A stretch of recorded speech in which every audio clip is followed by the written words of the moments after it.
विट्यात अनैतिक संबंधाच्या संशयातून तरुणाची निर्घृण हत्या. पोलिसांनी 3 तासात एकाला घेतले ताब्यात. विटा शहरात शनिवारी रात्री झालेल्या हत्येच्या प्रकाराने स्थानिकांमध्ये खळबळ उडाली असून साई गजानन सदावर्ते वय वर्ष 35 या तरुणाची अज्ञात हल्लेखोरांनी धारदार शस्त्राने वार करून हत्या केली होती. ही घटना रात्री 8:30च्या सुमारास साळशिंगे रस्त्यालगत ITI कॉलेज समोर घडली.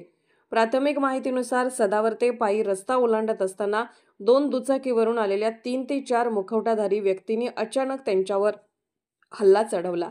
हल्लेखोरांनी चेहरा पूर्णपणे झाकलेला होता.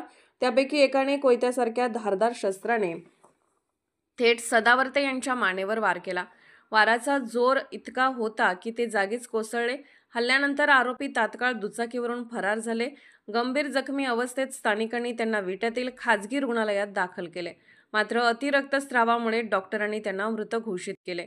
घटनेनंतर विटा पोलिसांनी तातडीने तपासाला सुरुवात केली. तांत्रिक तपास, CCTV फुटेज आणि माहितीदारांच्या मदतीने अवघ्या 3 तासात संशयिताला ताब्यात घेण्यात पोलिसांना यश मिळाले. संशयिताचे नाव अमीर नजीर फौजदार वय 30 राहणार मिरज असे आहे. पोलिसांच्या प्राथमिक तपासानुसार या हत्येमागे अनैतिक संबंधाचा वाद हा मुख्य कारणीभूत असल्याची माहिती समोर येत आहे. मात्र अधिकृत कारण तपास पूर्ण झाल्यानंतरच स्पष्ट होणार असल्याचे पोलिसांनी सांगितले. या घटनेनंतर साळशिंगे रोड परिसरात भीतीचे वातावरण पसरले आहे. उर्वरित आरोपींचा शोध सुरू असून पुढील तपास विटा पोलिसांकडून वेगाने सुरू आहे. महाराष्ट्र वेद न्यूजसाठी मुख्य संपादक लक्ष्मण सनगर, कवठे महांकाळ.